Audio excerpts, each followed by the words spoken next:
Biggest transformation in Microsoft coming soon. Hello viewer, welcome to our channel i2. Future, after 4 decades of striking fear into Windows users worldwide, Microsoft's notorious blue screen of death is getting its biggest transformation yet, trading its signature blue background for black.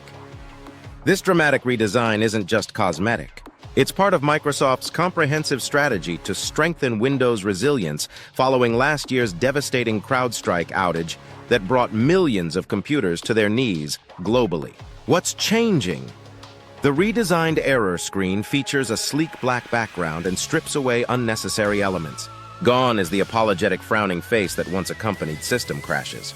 In its place, users now see a clean progress indicator showing restart completion percentage, a practical improvement that actually helps users understand what's happening.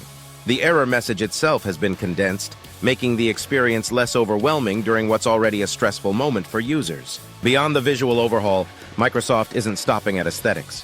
The company is introducing Quick Machine Recovery, a game-changing feature designed to automatically diagnose and fix widespread system failures without requiring IT intervention. This technology could prevent future incidents like the CrowdStrike disaster from spiraling out of control. Timeline.